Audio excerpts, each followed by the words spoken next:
2 or 3 years from now, the level of frictionless video conferencing experience that you and I have is going to feel nothing like today.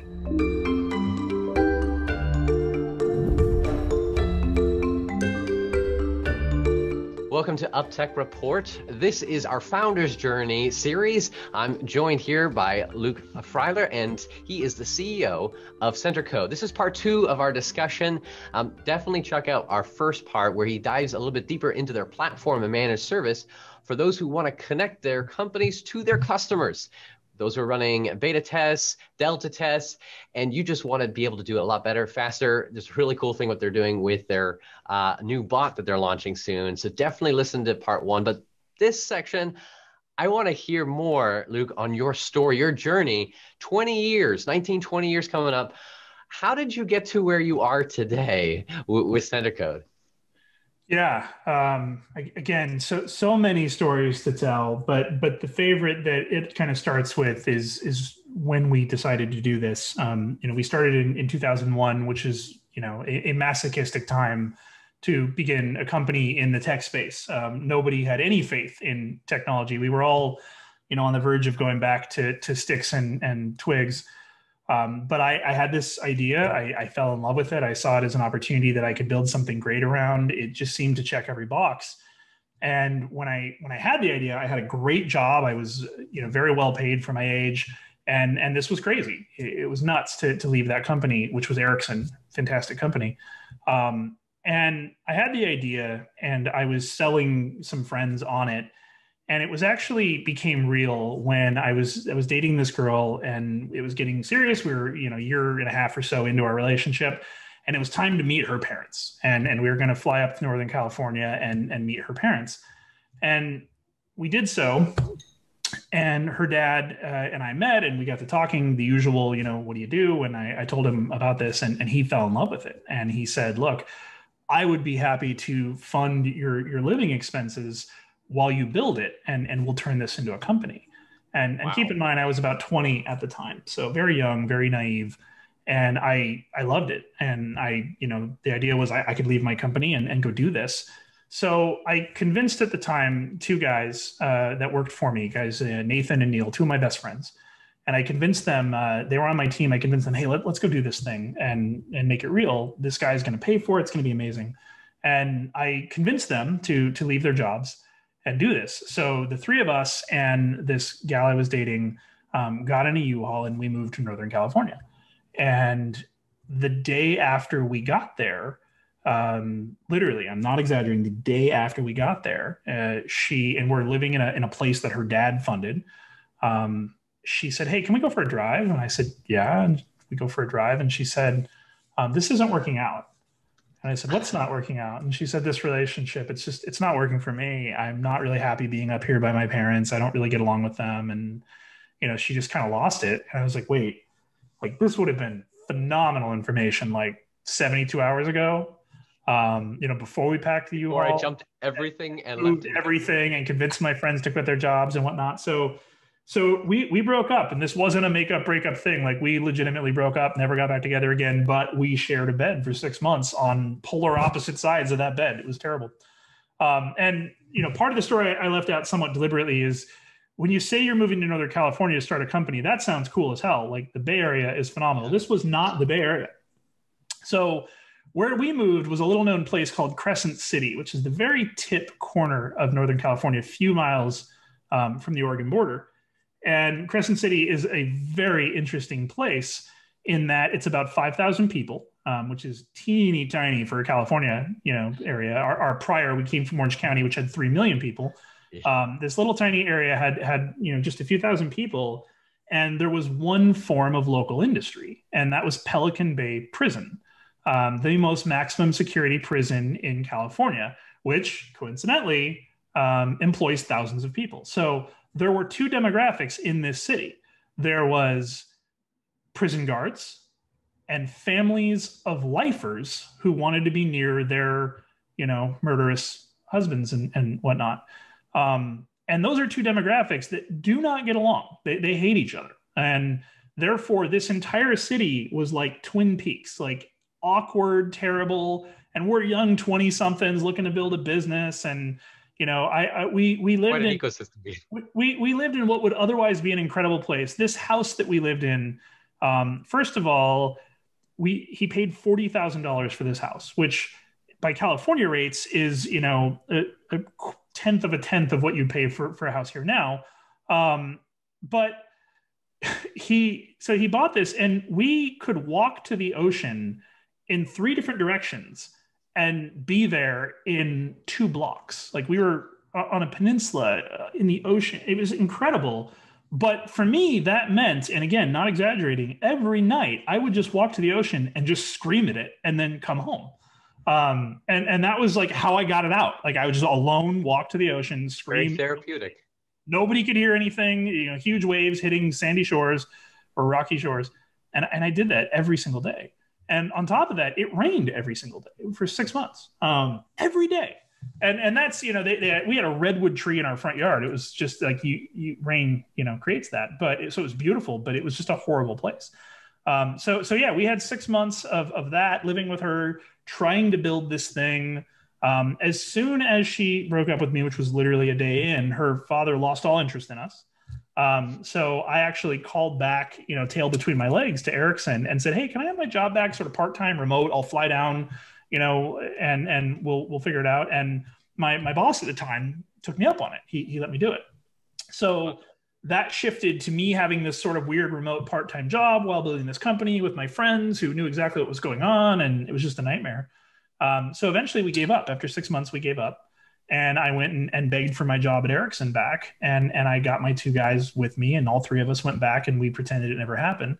And then about 6 months, or I don't know, maybe a year later, I forget how long, it was very clear that division of Ericsson was eventually going to probably go away. It wasn't succeeding.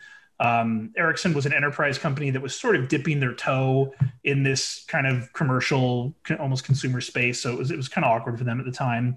And we knew it was going away. So I convinced the boss that rehired me. I basically said, "Look, man, I'm an engineer. I can build a product. That's what I care about.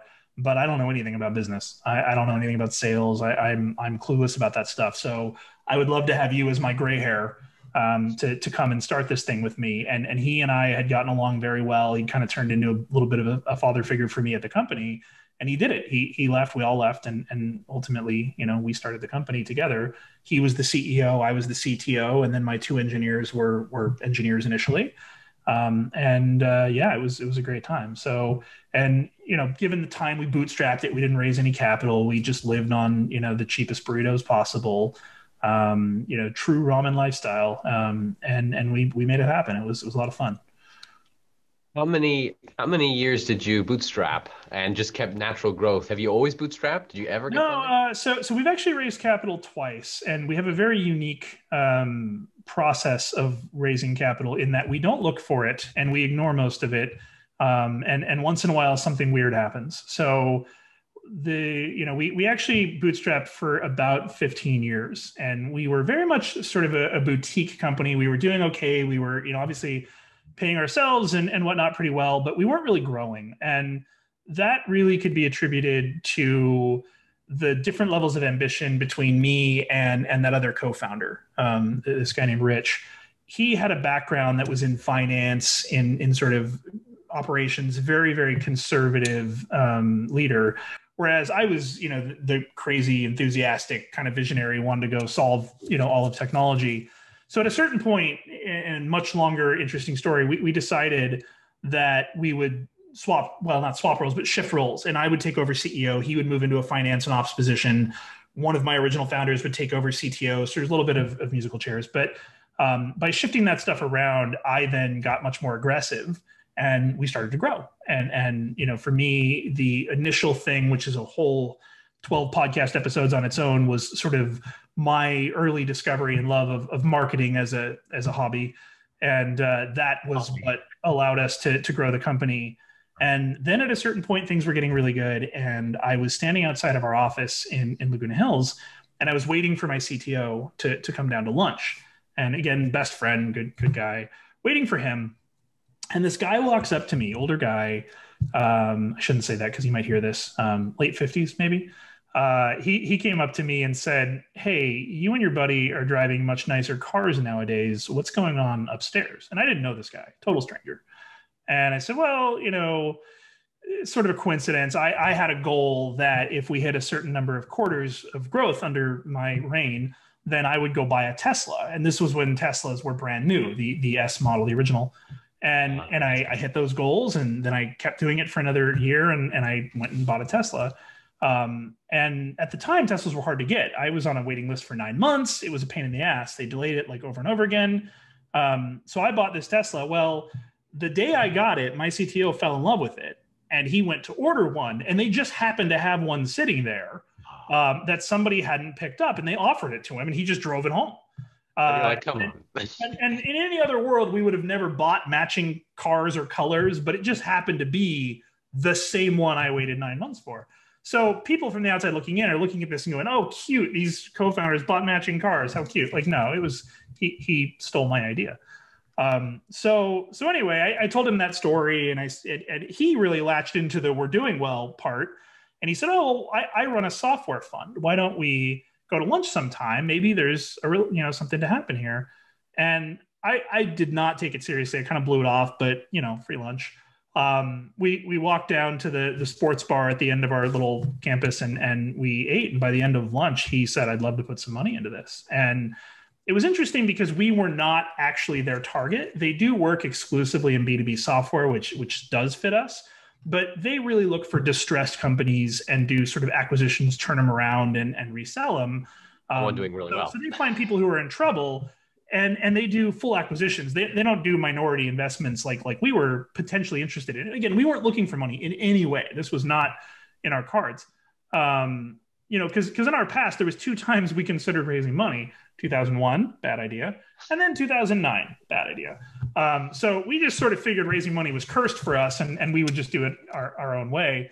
But so I basically told him, "Look, I'm interested, but the rule is this has to be quick, and it can't consume a lot of my time." I happen to know that raising money and running a company at the same time is an incredibly challenging endeavor, and frankly, I'm not that good. So I wanted to focus on the company. I was really happy with where it's going, and he promised me that it would be painless, and we're neighbors, and it'd be easy, and he was right. It was. And to this day, we have a phenomenal relationship with him and his firm, and we've done well under them. So we raised capital there. Then again, while we were doing that, someone else met us. A guy who runs a firm. So that firm, just to throw their name out there, is Parallax Capital. Awesome dudes. Another guy who ran a firm out of New York named Argentum was an old friend of the guy Jim who ran the first firm, and he met me during this process, and he wanted in. He wanted to buy a piece too, and I wasn't willing to sell more. I wanted to get a valuation up if I was going to do it again, so I told him no.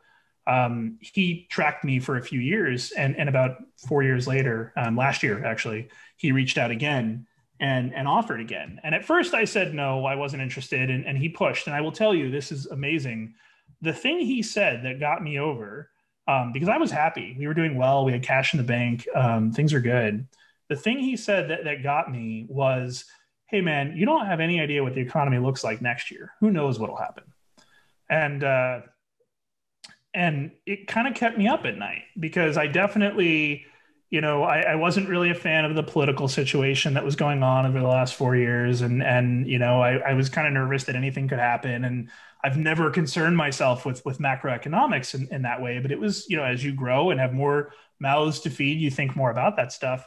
And he basically convinced me that a cushion would be nice, and that the valuation, could be pretty strong. And he was damn right. I have to thank him for that, because I can say that for COVID times, we went in with plenty of cash in the bank, and we were in a better situation than a lot of other companies. Now, that doesn't mean COVID hasn't been rough and didn't have to change targets and everything else and have to rethink the world, but it could have been worse, basically. It could have been a hell of a lot worse. So many companies got completely thrown asunder. We didn't. So that's good. It almost seems fortuitous in several places that certain things happen. You meet the right people, which is just you can't say that's going to happen to anybody. Like, I'm going to start a company. Yeah, and this is what's going to happen to me. The unfortunate fact that it sucks to say it to entrepreneurs, but it's true. But the best time to get money is when you don't need it. Hmm. And that sucks, man. Like having been there in times in 2008 and whatnot, where everything's rough. Everybody, when you talk to VCs and whatnot, and you're not ready yet, you think you are, they think you're not.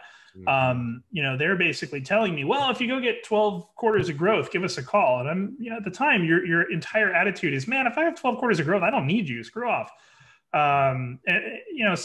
So for me, I never looked forward to going out and finding money because, again, we've only looked for money in really inopportune times.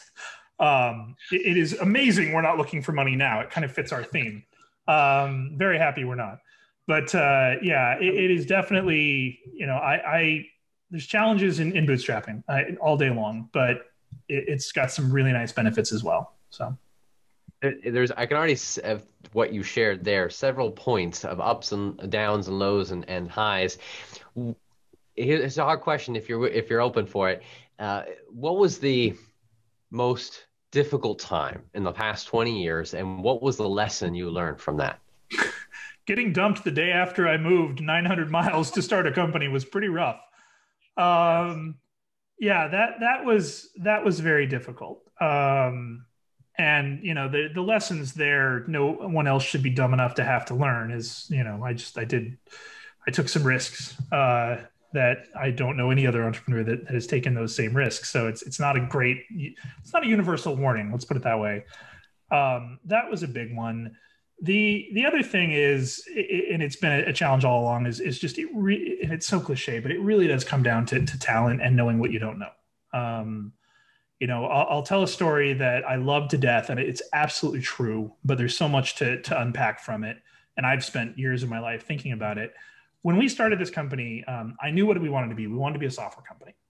We created our services division out of market demand, and it turned out to be a really good choice for a lot of reasons. But at the end of the day, I think of myself as an engineer who wants to build things, and software happens to be my thing. It's what I know. So I wanted to build software, and I wanted this to be a product that we would just sell online.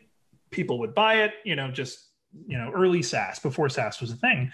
So I was thinking about building this platform, and I was expecting to sell it for a couple $100 a month. That was my idea back when we started. And I threw up a really simple, crappy website when we were just starting the company to kind of advertise what we were doing to the world and just make sure we're in Google and whatnot.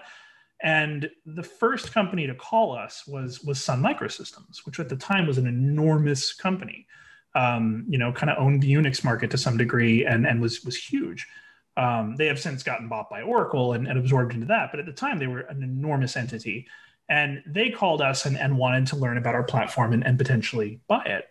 And I'm thinking a couple $100 a month here is my price point. Well, I wasn't comfortable going into that call. They weren't my target market. I was thinking the many, many, many, SMBs. Well, I did a smart thing in that I got a guy who had many, many years of experience in sales, in enterprise sales, to join the call with me. He was someone I had worked with at Samsung, and he had spent 30 years at IBM in up to the highest levels of executive sales positions.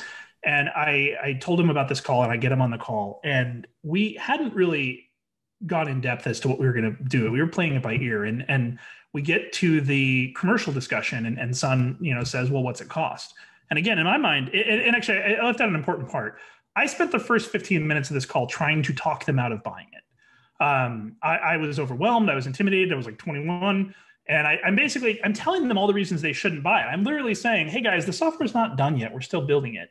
And they were like, well, that's awesome. We can help influence the roadmap. We can take part in that. That's great. Like, I'm objecting to everything I can, and they're objecting to my objections. So we get to the commercial discussion, and they say, what does it cost? And again, in my mind, a few $100 a month. And the guy I brought on the call, literally, I am not exaggerating anyway, he said, it's $300,000 and $60,000 a year for support after that.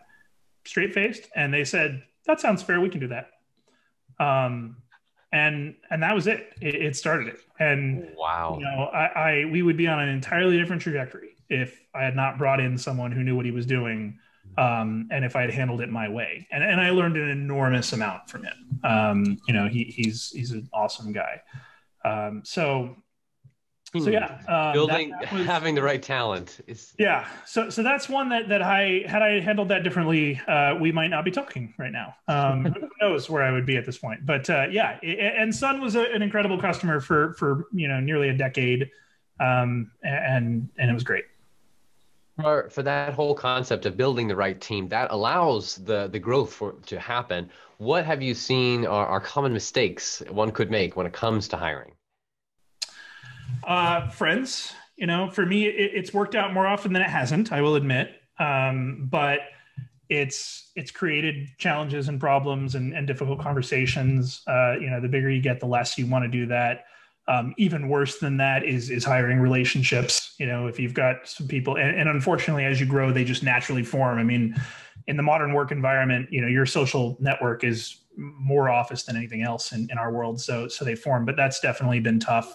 Trying to keep things professional has been really a big challenge, because you start off as a family. Like you put so much time and energy, and you're all aligned with a passion. And as you grow, that family grows and everything gets more complicated. So that's probably the best answer I have for that is, find the right talent, but it's challenging to hire strangers when you're very small, but the perspective they bring is pretty amazing.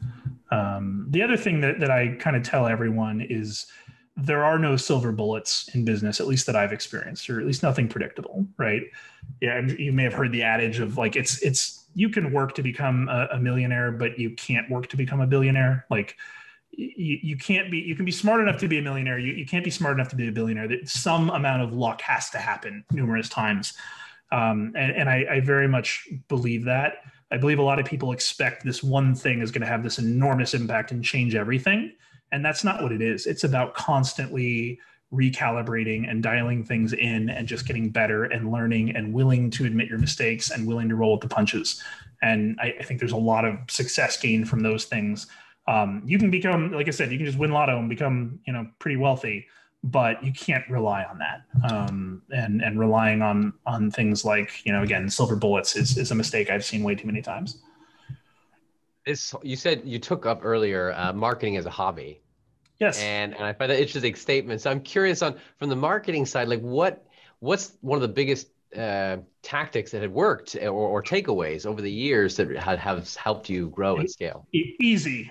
Literally, my shower thoughts this morning were, should I write a book about my experience in marketing? Only because not that and I'll take it on a weird journey I didn't plan to go down. But the reason I was having that thought is not because I think our marketing has been immensely successful and we've turned into a bajillion-dollar company.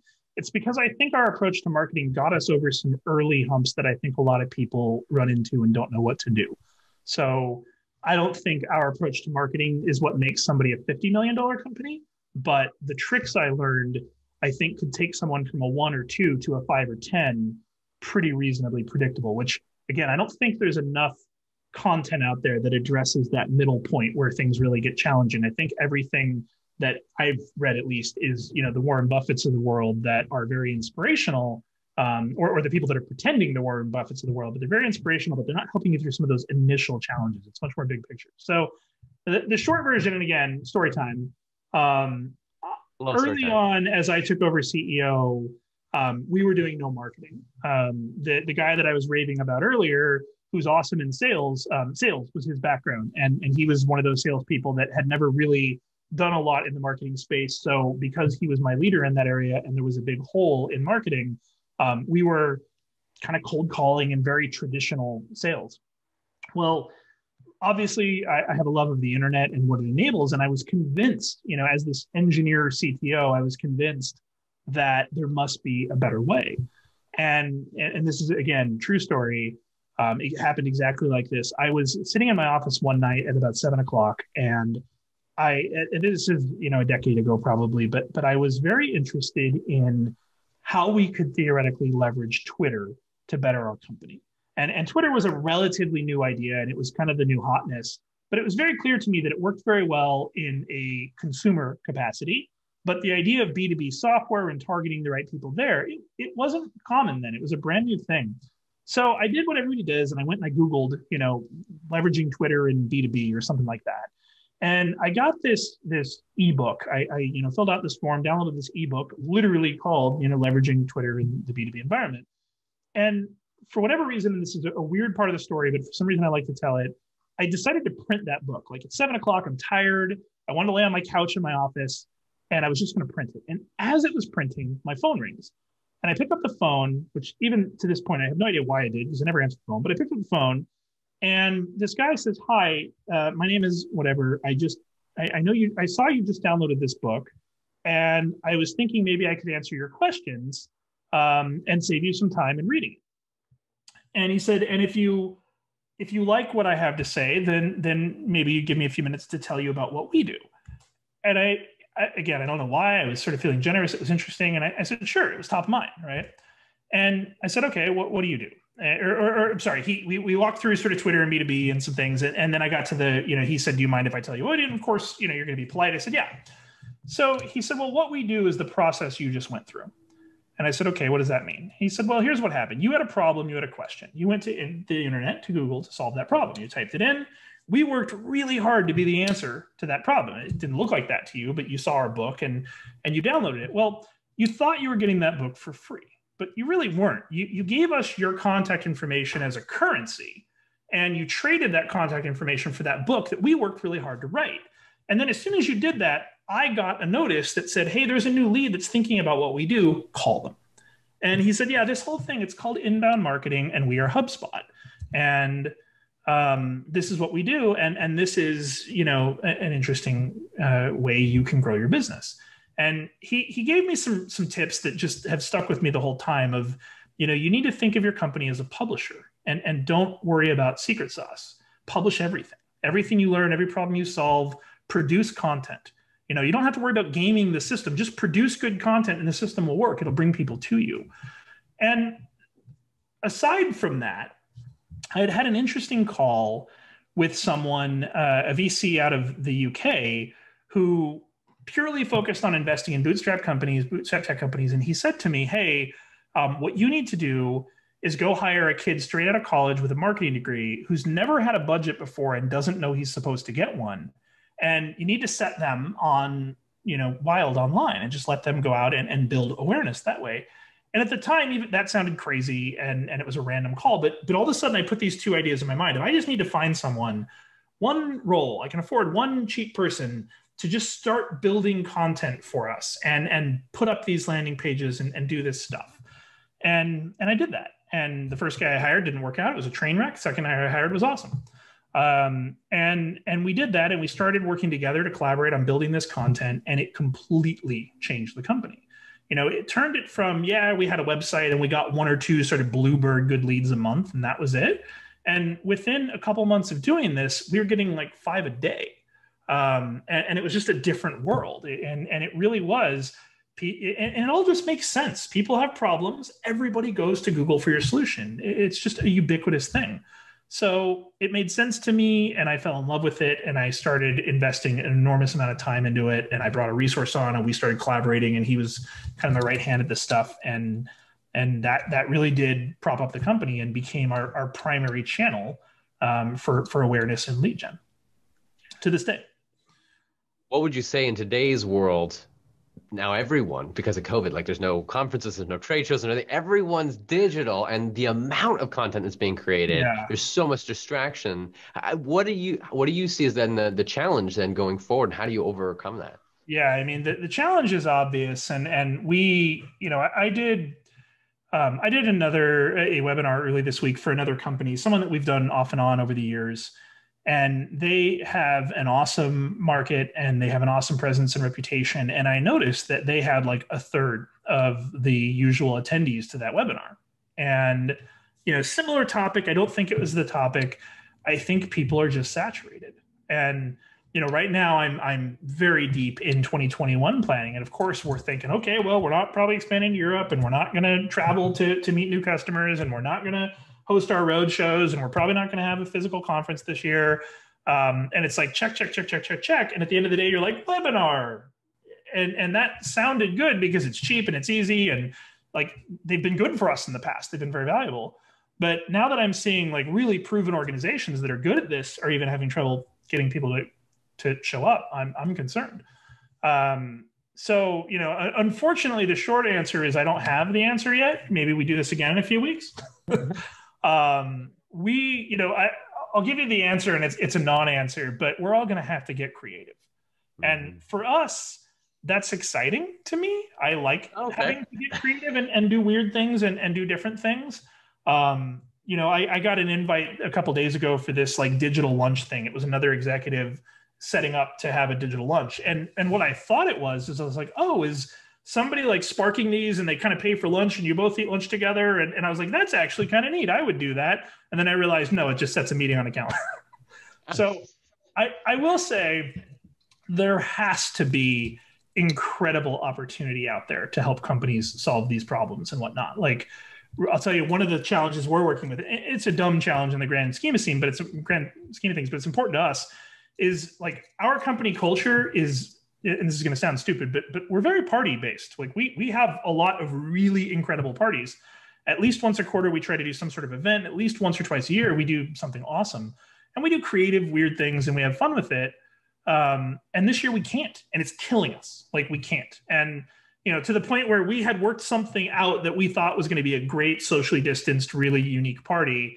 And even that's illegal as of this week. Like we can't even do that one. So we started looking online, and there are amazing businesses that host virtual parties and do really creative, cool, inexpensive things. And these companies didn't need to exist a year ago.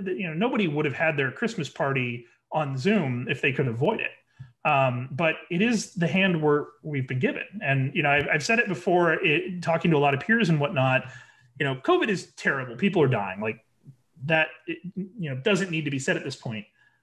But it is forcing all of us to think differently. It is forcing us to be more creative. It is forcing so many more interesting relationships to develop and new things to happen. It's going to change the way that we do business moving forward. And to me, I like new and weird and change. And, I also like the fact that we are all sharing this experience. Like never in our lives has that happened to where we've all had a global experience. Like we could all talk about 9/11 when that happened. That was horrible too, but it wasn't nearly as global. It wasn't nearly as extended. It wasn't, this is a whole different level of terrible.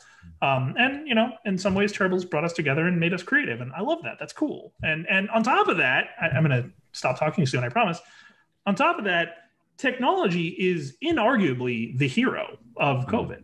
Like, the fact remote school sucks. We all think remote school sucks, but we can do it. Like, our kids can continue to be educated without getting sick. Like that in itself is a major accomplishment. It's certainly a glass half full look at it, but it's also, I was thinking yesterday about how, Zoom is awesome. They're also a customer of mine, so I have a lot of love for them. But this immense rise is going to put so much new R&D into this type of meeting. And 2 or 3 years from now, the level of frictionless video conferencing experience that you and I have is going to feel nothing like today. Like it's just going to get fierce and competitive, and it's going to produce amazing products that are going to be great.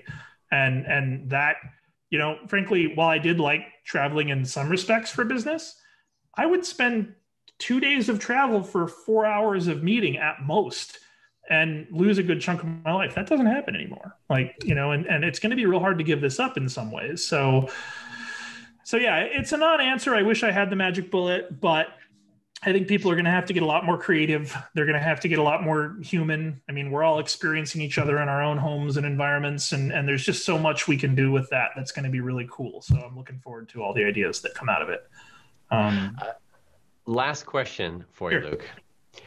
What kind of tech innovations do you predict we will see then in the near term, next year or so, because of this environment? You've already mentioned one, especially when it comes to video calls, but even the long term, 5-10 years from now, what do you predict we'll see? I mean, keep in mind that I am assuming that we're not going to be living in COVID for, too long. What I'm assuming is that the world is going to go back to normal. I don't know if it's, 6 months or 24 months, but it's going to go back to normal, meaning we can go out to dinner again. but I think we're going to get hooked on some of these things. I think we're going to get hooked on video conferencing in a way that we wouldn't have otherwise. So it's going to change some things. I think it's going to make education very different and hopefully much better. I think education is one of those areas that has been slow to adopt a lot of technology for a lot of reasons. They just don't have a choice right now. So trial by fire. I think technology is going to really invade education. Government, I think, is going to have, I mean, the mail-in balloting and all that stuff. Like, I think we're just going to find better ways to engage with the government in a way that is going to be very interesting. Again, just technology being invasive.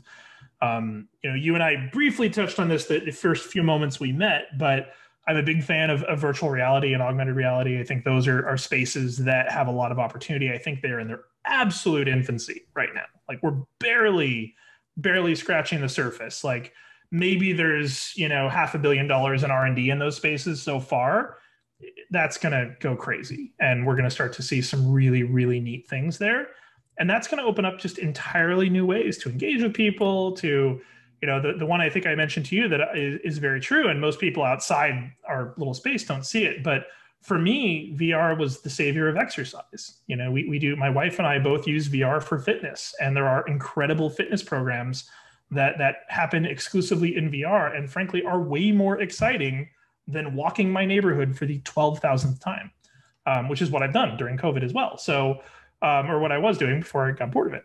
So yeah, I think virtual reality is one that is going to change things, not just in gaming. I think, I think that was one of the smart things that Facebook saw in picking up Oculus was they weren't buying a gaming company. They were buying a new technology platform that could go in any direction they wanted it to. So they may not have been the best one to buy it in many people's opinions. I'm actually pretty indifferent, but I do think that they saw the vision of where that could go. So that's a big one for me. Luke, I really appreciate the lessons learned here, the story, this journey that you've been on. There's so much insight. I know we could probably talk for another 3 hours and there'd be dozens more stories. So thank you, though, for sharing this. This has been awesome, Luke. Happy to, man. It was great to meet you, Alex. And it's a good time. I'd be happy to do this anytime. All right, for those that want to learn more, definitely check out part 1 of our conversation to hear more about Centercode, or go to centercode.com to check out their platform and their managed services. Thanks again for joining us on this founder's journey of UpTech. Our sponsor for today's episode is Terraleap. If your company wants to learn how to better leverage the power of video to increase your sales and marketing results, head over to terraleap.io and learn about the new product customer stories. Thanks so much, and we'll see you guys next time. Have you seen a company using AI, machine learning, or other technology to transform the way we live, work, and do business? Go to uptechreport.com and let us know.